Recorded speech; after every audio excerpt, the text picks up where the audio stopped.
So the day of the incident, from my perspective, started like any other day. I get up early. I always get up early. At least I try to get up early. It's a good time to read. It's a good time to enjoy the quiet. The phone rang. It was a minute or so before 7, which is unusual. I got on the phone. It's my daughter. Her son, Mordechai, who's 12, just came home from shul, which was earlier than he should have been home. And he said, the Arabs went into the shul and they're killing people. So she called the authorities, who of course had been called already, and then we just sat and waited. And, it's very hard, and I want to tell you that I admire my daughter's sensitivity to the situation, and that she didn't run out of the house to see what's happening. That would have been a disaster. Nobody knew at that time where the terrorists were. They may be only in the shul, they may be elsewhere. She has a house full of children. She didn't run out of the house. She had enough sense to stay inside. So I immediately, when I heard this, went to my neighbor. People react irrationally sometimes. I told her what had happened. They said, you must say Tehillim. So we began to say Tehillim. I called the yeshiva that my husband was associated with in his lifetime to warn the Rosh Yeshiva to get the Bachurim inside. Okay, nobody answered the phone, and I sat and I was waiting.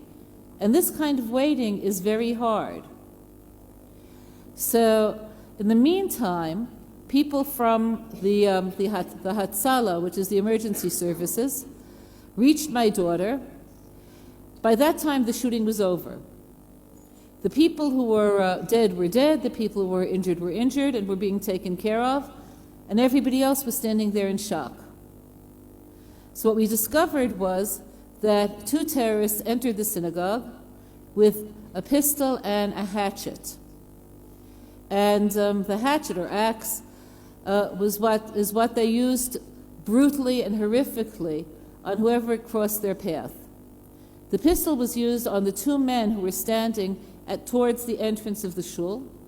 This was the man who's still currently in a comatose situation, Chaim Rotman. Those of you who say Tehillim or pray for people, that would be Chaim Yechiel ben Malka Rotman, ben Malka Rotman. So they were shot. It seems that Chaim was trying to fight off the terrorist. The other one, Rav Moshe Twersky, was killed immediately. Almost seconds afterwards, since he was standing next to Rav Moshe Twersky, okay, the third victim, whose name was Avraham Goldman, was killed. And then they went further in. So one of the congregants was a man who's very large, tall, big. Just to give you a picture of who he was, on Purim, in order to bring things to people who were in need or just to make things freilach, he would jam up a refrigerator with stuff and carry the refrigerator to where he was taking it. A huge man with enormous capacity. And he also tried to fight off the terrorists and was killed. So this all happened in a very, very short time. As soon as the authorities were alerted, they have a system whereby the authorities could alert any policeman in the area. So they don't have to go to some emergency moked or whatever. So the policemen who came and who were the ones who actually killed the terrorists were traffic cops, totally unarmed, not expecting this. One wasn't Jewish, a Druze policeman whose name was Ziad and who was killed, and other policemen who came. It took a lot of courage to go into that synagogue without protective equipment. Okay, they were wounded. So amongst the wounded was, as I said, Chaim Rotman, whose condition is still very bad. Eitan Mualmi was in the synagogue. You know, everything just sort of happens to happen. I just realized I left off one of the victims. Another one of the victims who were killed, the 4th person killed, was a terrible oversight, was Chaim Levine. who was also standing near the entranceway. Nothing happens by accident. Both Eitan Mu'almi and Chaim Levine are not people who usually would go to this synagogue. Okay, Rabbi Chaim Levine was a great masmid, somebody who studied a lot. So he would attend an earlier minyan and then study, and he came across apparently some difficulty that he wanted to pose to the rabbi of this synagogue and was waiting for the rabbi to come. Okay, Eitan Mu'almi is Sephardi. He normally would pray in Yechaveh Da'at, Rav Ovadia Yosef's shul, and that day, for whatever reason, he was praying in Bnei Torah. But it's as though everybody had an appointment that they had to make, whether they knew that they had an appointment or not. They had an appointment. Okay, so we have Eitan Mu'almi who was hurt, as well as Chaim Rotman. The third person who was hurt was my son-in-law, Shmuel Goldstein. So his injuries were perpetrated by the terrorist who was using an axe. So they hit him on his back and on the back of his head. Okay, they dislodged a piece of skull. Okay, terrible injuries. Eitan Mu'almi, the Arab, hacked off his hand. So then what happened? So my son-in-law, actually my grandson, how did he get out of this shul? So everybody is different. This particular grandson is very quiet, very somewhat introverted. He's the last child I would expect to be courageous by anyone's definition of courage. But what he did is he understood what was happening, and he wanted to call for help, and he wanted to escape. So as this was still in progress, he crawled through, he's small, he crawled through people's feet to the back entrance and ran. So my son-in-law then got out, he was still conscious at that point.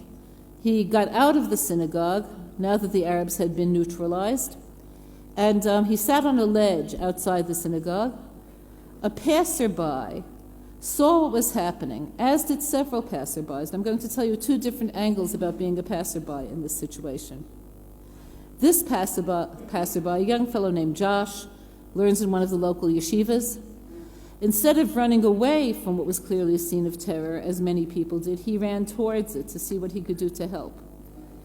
He saw my son-in-law bleeding from his head. He took off his shirt and he put it on his head, which probably saved his life. Okay.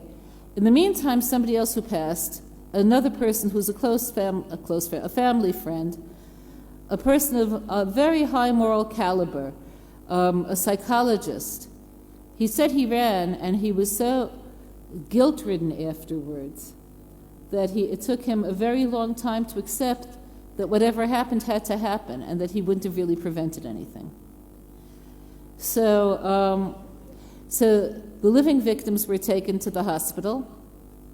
What happened there is something so Israel that I'll never forget it. There was a great deal of confusion in the emergency room, as you could imagine.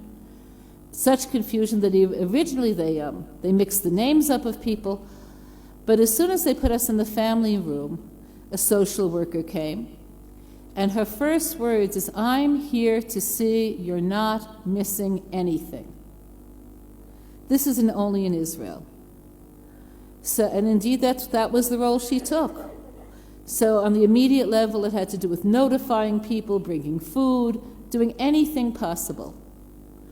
After we went up to the emergency area where surgery was done, okay, we got a call from someone who I don't know, a young fellow who's connected with Chabad. Now, I shouldn't say I don't know him because I have to tell you a little story about him, how I made his acquaintance previously. Okay, during one of the wars, in Israel, so you could say this, one of the wars, it was last summer's war. And of course, as technology gets better, wars that used to take place every 10 years take place every 5 years, whatever. Okay, so there was a campaign that every family or every individual could adopt a soldier, so to speak, and pray on his behalf. So my family, of course, adopted our soldiers, and one of my granddaughters' soldier was wounded, and she felt terrible. She felt it was as though her prayers didn't protect him. She felt terribly guilty. So I decided to find out what happened to him and go visit him. She wasn't going to go visit him. It wouldn't fit the situation. But I decided I would try to find him. But I only knew his name as Michael ben Sarah. Now go find out where he is. So I went online to the site that gave me the name to begin with, and after a lot of attempts online, found out where they got the names, which took me to someone who knew someone. Again, this is Israel. And finally, he got the names, I think it was through the army directly. But when I said, so where is he now? So she said, the only one who'll know is this Chabad fellow. So I called him up. I was expecting him to say, call back later. I'm not sure of who this is exactly. I'll have to go online and look. No, he said, oh, him. He wasn't in Soroka. Where was he? In Tel HaShomer, room 11 in the rehab. This is the kind of person you're talking about. So he called us up. How he knew we were there, I never found out. What needs to be done? Do you need a place to sleep over for your daughter tonight? What do you need? We'll be there. So things progressed. So going back to Eitan Mu'almi, who's the one who the Arabs cut his hand off, the doctors sewed it back on. It was a long surgery, nerve by nerve, vein by vein, and he could use his hand. I saw him holding a newspaper with two hands. So I'm not saying he could thread a needle, but he could hold a newspaper. Okay, so that's a huge thing. Great chasdei shemayim. Okay, my son-in-law, Baruch Hashem, survived everything, and the neurologist who did the surgery said it'll take time before we see what's happening. So on an apparent level, the greatest blessing of all was his personality was always intact. From minute number one, he was himself. He spoke to the media. And what he said to the media, this is like right after when he came out of surgery, okay, he said that our covenant with God is the only thing that protects us, which is true. Nobody thinks we're more numerous than our enemies. Nobody thinks that we're faster than our enemies. Nobody thinks that we have more capacity militarily than our enemies.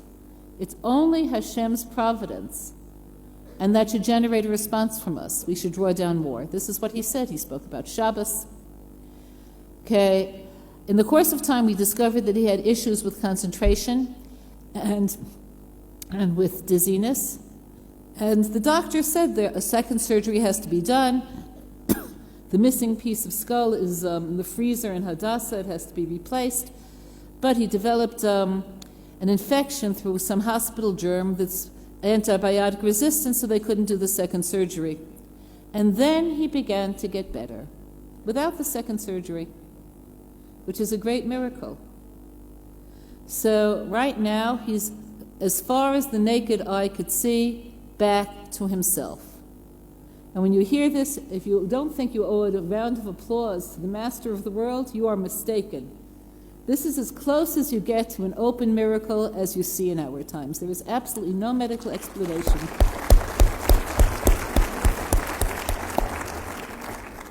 So taking this further, what do you make of it all? It's very difficult to know. So I'm going to take you to a completely different situation that happened to somebody else, just to give you a picture of possibilities of response. I'm going to tell you two very different stories. Both of them took place a long time ago. One, there was a great Kabbalist in the Tivot who people knew as Baba Sali. How many of you have heard of him? He was like the greatest of the great. One of the secular newspapers saw it as being their business to sort of burst the bubble and expose him as being nothing. That was their goal. So they sent an investigative journalist to Netivot. So the journalist, who is a first-class journalist, decided to interview one of the people who was going there to be helped. So he found a man who was blind, who was going to Baba Sali for a bracha to help him regain his sight. So the first thing he had to investigate is the man really blind? Maybe it's some kind of psychosomatic thing. Who knows? So he said, he offered him money, which he took. I want permission to see your medical records. If you have issues with sight, no doubt you've been to doctors. I want to see your records. The man gave him permission to get his records from Hadassah. He was suffering, if I'm not mistaken, from retinal, with an M, what is it? I don't remember. It's some form of retinal disintegration, but that isn't the proper word for it. It was documented. Okay, that's part one. He went to Baba Sali. Baba Sali said a bracha on water, told him to put some of the water on his eyes, and he began to see. And again, was it 20/20? I don't know. But could he see? Yes. So there was a big headline in the Israeli newspaper, Nes B'Netivot. Now here's the part I want you to think about. And I don't know the answer to my question. I'm making an assumption. Do you think that the journalist who knew the man was blind and who witnessed the miracle, do you think he changed anything in his life? How many of you think he did? How many of you think he didn't? So I don't know this is a fact, but I never saw him write anything about any change he made. And I want to tell you what happened. He could be moved to tears even, and then say, "What's for lunch?" You're familiar with this? Okay. Here's a whole other response, also from a long time ago. I just heard this last night. Some of you were here last night and heard it as well, so I'll make it short. When the Six-Day War was about to break out, everyone in Israel thought it was the end. Now it's so romanticized and heroicized that people don't get it. But everybody thought this was the end. And in fact, in Look magazine, which is an American photojournal, they actually had a lead article about Israel's forthcoming doom. And the theme was, ain't it a shame, like such a short time after the Holocaust, they're all going to be creamed. Okay, so I wouldn't say there was a spirit of optimism. Okay, so, less than a week later, everything is different. Rav Yitzchak David Grossman went to the Kotel. What did he say at the Kotel? He said, "How can I repay you, God? How could I repay you?" Not, "Wow, that was something." No, "How could I repay you?" And he made a vow to God to be there for his children, which he kept throughout his lifetime. So what I'm telling you is when you hear these stories and you say, yes, this is the master of the world, you have to ask yourself something. How do we repay being part of a people whose fate is determined continually through miracles? Because if you look at Jewish history, the likelihood of your being here today in South Africa, hearing Torah in English, if somebody would have asked 300 years ago, is that likely? What would the answer have been? What have you been drinking? Okay. And I want to tell you something even more miraculous. When I'm at home, back in Eretz Yisrael, I teach Torah to girls in English in Neve Yerushalayim from all over the world. If anybody would have asked them, forget about 300 years ago, if anybody would have asked them 5 years ago, are you going to be in Jerusalem studying Torah? You know what they would say? You're crazy. So Hashem has intervened in our lives in innumerable ways, and it's time we ask ourselves, so where is he leading us, and why am I so reluctant to go? Why don't I move? Okay, so the Gemara tells us that there are three things that could only be acquired through suffering, meaning we don't get it unless there's suffering. We don't get it. The three things are Olam Haba, Torah, and Eretz Yisrael. But the first thing is that you have to ask is, who needs this suffering? Who needs it? So I remember listening to Rachel Frankel last year when her son was missing, together with all of the other mothers who were involved in trying to unify the Jewish people in prayer, in emunah. And I was sitting next to my computer with somebody else, and I said, there's real nobility in this response. And she said, who needs so much nobility? Can't we take a vacation? And the answer is no. We can't take a vacation because there are some things that we'll only discover in ourselves when we're pushed to the wall, when traits that we never believed or knew that we had come to the surface. So the first one in the list in the Gemara is Torah. So what's Torah? Torah is ways. Torah is a map. Tell you how to get out of the maze of your life. So it's tricky. I want you to think for a moment of a bad decision you made in life. I'm not going to ask for any volunteers. Yes, there was the time. No. Okay. We all made bad decisions. We're adults. Put it over here. Okay. Now I want you to realize all of the bad decisions that we make as individuals are miniature versions of the bad decisions that we as humans make collectively. So if you ask just about anybody, if you could press a button and make the world be the way you want it to be, press the button, how would the world be different than it is now? So people often say there'd be no hunger, there'd be no terror, there'd be no war, there'd be no poverty. Would you agree that those are fairly universal things? Yes? No? Okay. Did the Romans pull this off? No. They founded democracy, but they didn't pull this off. Did the Greeks with their philosophy? No. Is Obama likely to? No. I don't know who the ruler of South Africa is currently. Okay. Okay. What's his name? It's a Pigda? Oh, it's a big joke. Okay, I thought that was his name. Okay, so in any case, is he going to do it? Okay. So what I want to tell you is that if people would do what the Torah tells them, these problems would be solved. So if you take something as basic as hunger, there's enough food in the world. India exports rice, which is it's an obscene fact. Have any of you been to India? So those of you who've been to India have seen this. You go to a hotel, there are children on the steps of the hotel begging. There are adults in the streets begging in Bombay and Calcutta. There are people who live in cardboard boxes, which you see here in South Africa as well, but who've never had another home. They're literally born in the street and die in the street. Never had a day where they were completely full. And India is the second largest exporter of rice. This is not about there not being enough food. This is about people never having heard the words, tzedek, tzedek tirdof, pursue justice.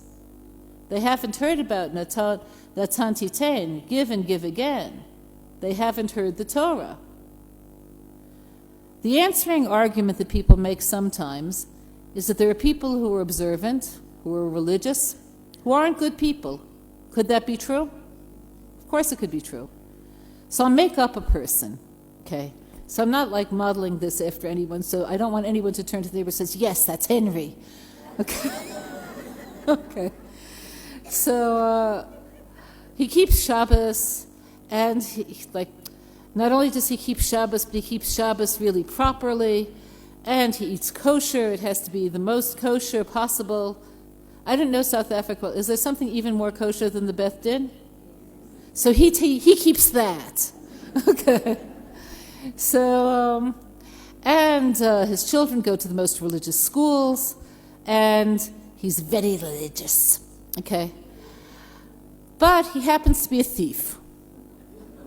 Could there be somebody like that? See, not Henry. Remember, I'm not modeling it after. Okay.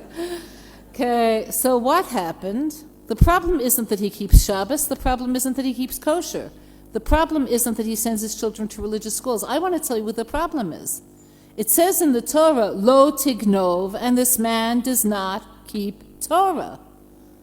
The problem isn't the Torah. The problem is that we don't keep Torah. all of the suffering that we do to ourselves, there's suffering that is not self-imposed. But I want to ask you to be honest with yourselves for a moment. When you look at your life, how many of you would say most of your suffering had to do with your response to situations, and how many of you would say it's the situations themselves? Let's see, situations themselves. How many of you would say that accounts for most of your suffering? How many of you would say response to situations? The Torah doesn't tell you no difficult situations will arise. In fact, the Torah tells you difficult situations will arise. But the Torah tells you how to respond. And once you know that, everything is different. But you'll only know how to respond if you're willing to say, initially, I don't know. What does the Torah say? I want to illustrate this to you. Some of you may have read a book called Holy Woman by Sarah Rigler. Did any of you read this here?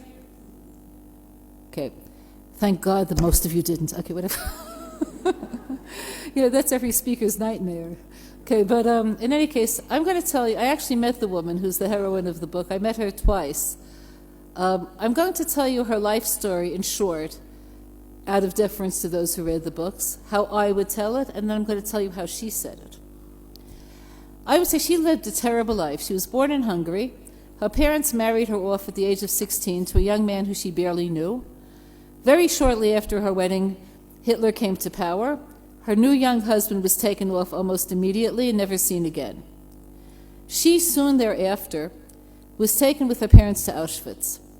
Her relationship with her parents was so loving that she made it part of her engagement document that her husband will never ask her to live further than walking distance from her parents. She saw both of her parents killed right in front of her at the very beginning. She was experimented upon, and as a result of that, couldn't have children. At the end of the war, she went to a DP camp and was sent to Israel.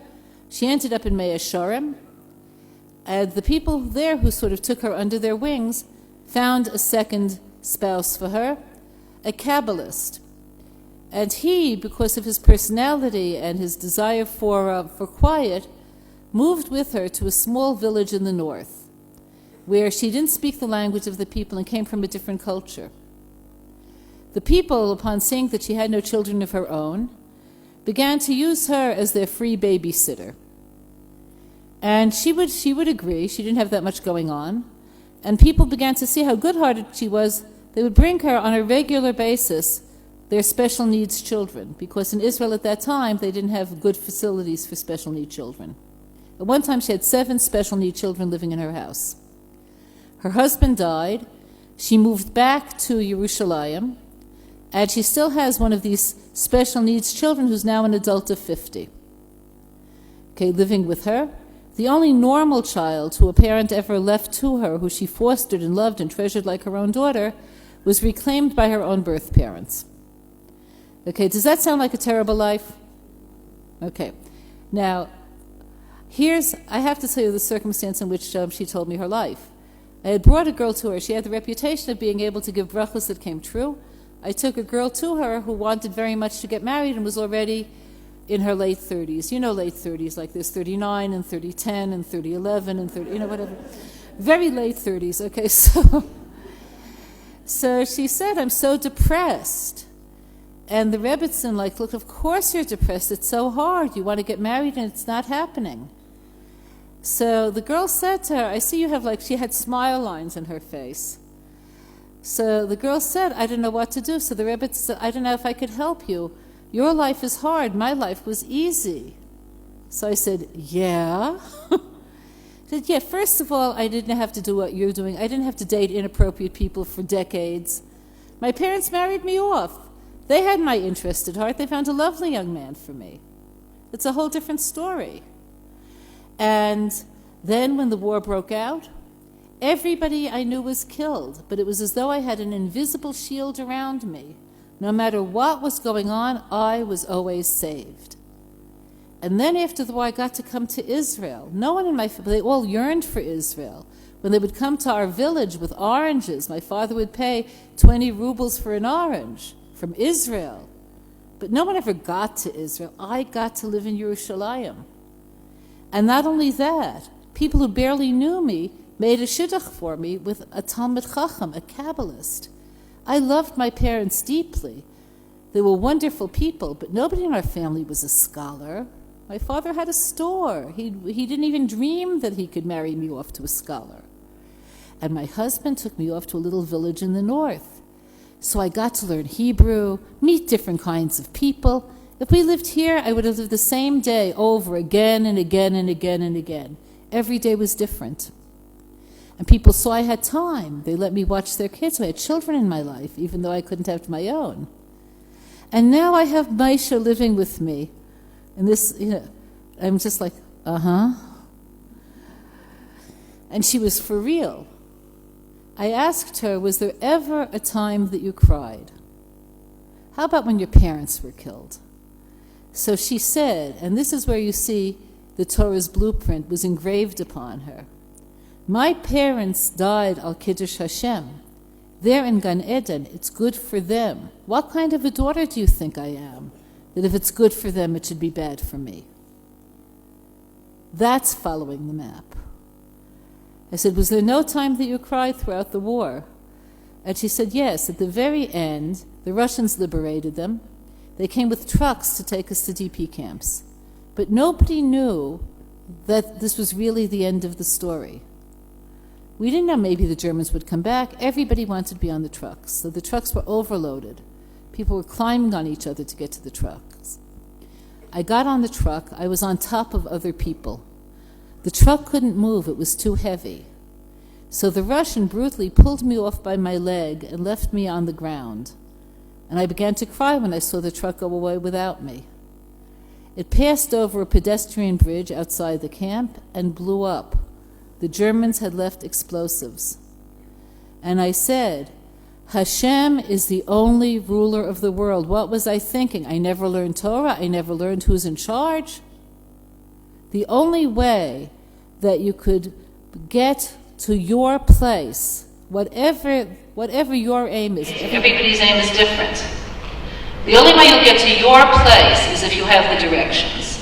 You have to have the directions. Which means everybody should learn something.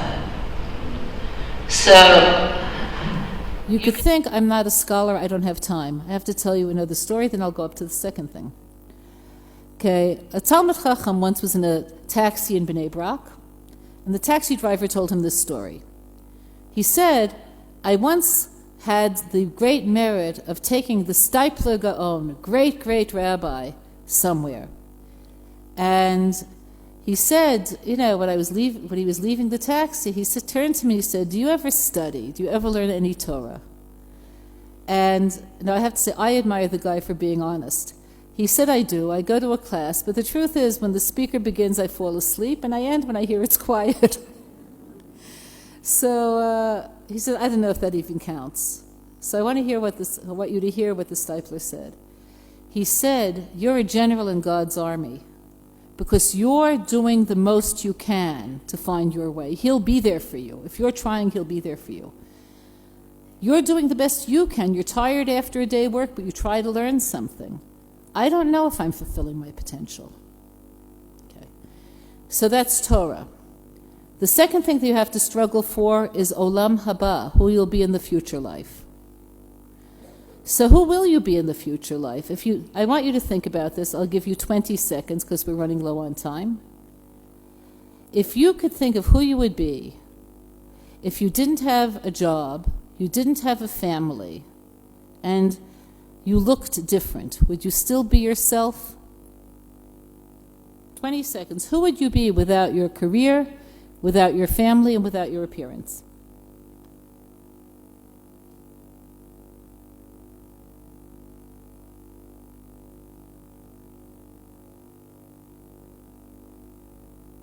How many of you find this a difficult question to answer?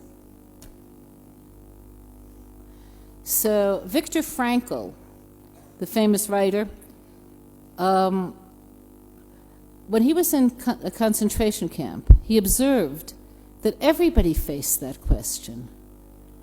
They lost everything very quickly. So his case study was the leader of the Berlin Philharmonic who committed suicide. because once he didn't have a career, a family, and even physically no longer looked like himself, he didn't know who he was. Who you are in Olam Haba is the person who you are underneath it all. Underneath it all, there's a self, and that self is the real you. And you give birth to yourself. Every day, your choices determine who that self is. There's a story in the Gemara. A great sage had a dream.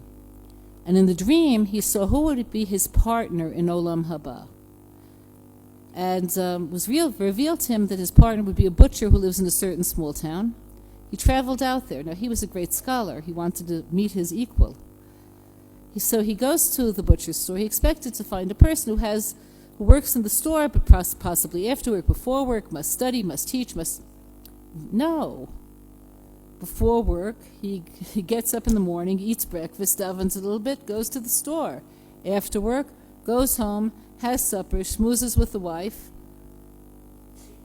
That's the end of the day. So he went over to him and he said, "Do you have any special merit? Tell me the truth." And he said, "I do." So he said, "What is it?" He says, "I have elderly parents who can't do anything for themselves, and I do everything for them." And that was enough. So when you're asking where your Olam Haba is, you have to ask one question.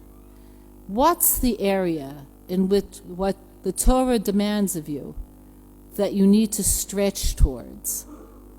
Where you already are has to do with the nature and inclinations you were given. It has to do with your upbringing. But where do you have to stretch? Where's the real you? Not just what you learned in school, not just what your parents told you, but you.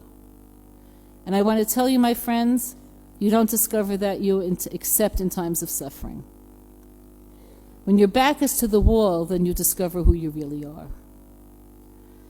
Okay, the last thing, and this is what's going to tie everything up, is Eretz Yisrael. So the Gemara tells us Eretz Yisrael is only gotten through suffering. The suffering is never, ever, ever an ends in itself. The suffering is a means of bringing out our true nobility. So I want to tell you something about you, and then I'm going to tell you something about me. From what I understand, almost everybody in South Africa and Johannesburg is of Lithuanian descent. Is that true? How many of you are old Litvaks? I see some dissenters. How could that be? Okay. So whether you're Lithuanian of descent or Polish or any place in Europe, you had ancestors who made the choice to stay Jewish, when it would have been much easier to say one sentence, "I believe in him," and make life easy for themselves. Okay, making life easy for yourself, what does that mean? That means no ghetto. It means admittance to the trade guilds. It means possible education. It means enough food. And your ancestors did not say that one sentence. So, and this is true of my ancestors as well. So I often, when I would read, as I do, what it was like to live in Europe before the Enlightenment, I wondered if I personally would have the fortitude to live those kind of lives.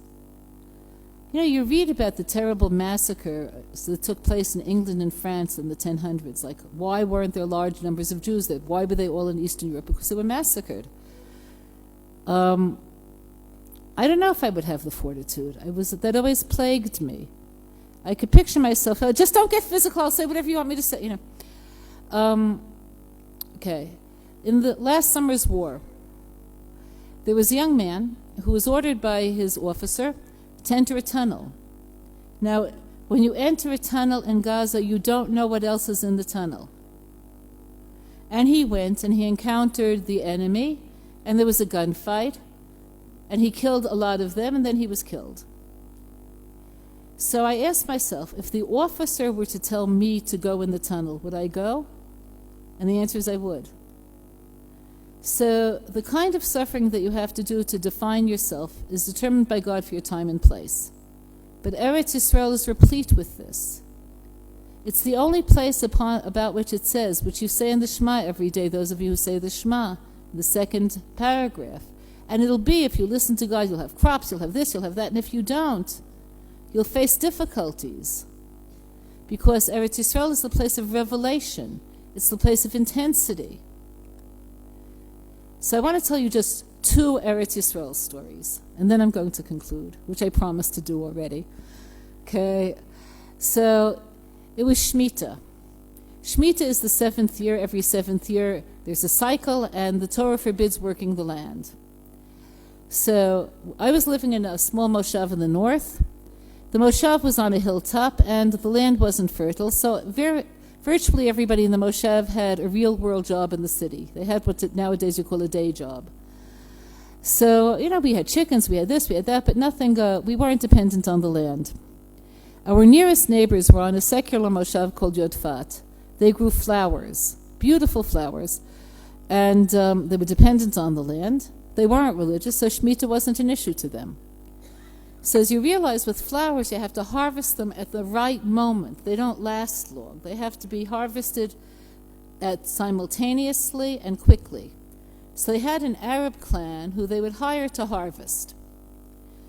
Right before Shemitah, the head man of the clan went to the secretary of Yodfat and said, maybe this year put your money in chickens the way your neighbors do.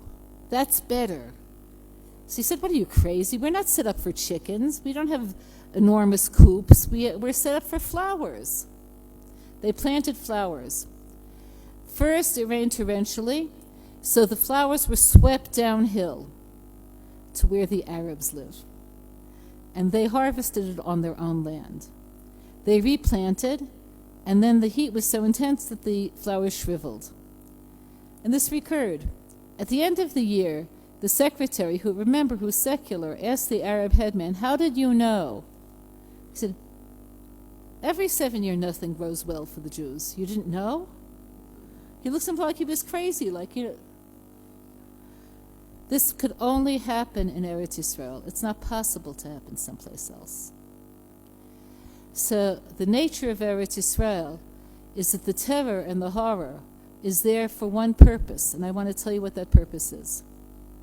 The purpose is to bring us to a place where we see what the map is and who we could be and to whom we owe our lives. And the intensity of life in Eretz Yisrael is a great merit. I'm going to give you a bracha. You should all merit to go to Eretz Yisrael frequently. What do I hear? And those of you who are able should merit to live there. What do I hear? Amen. And you should see the goodness of Yerushalayim with Mashiach's coming very soon.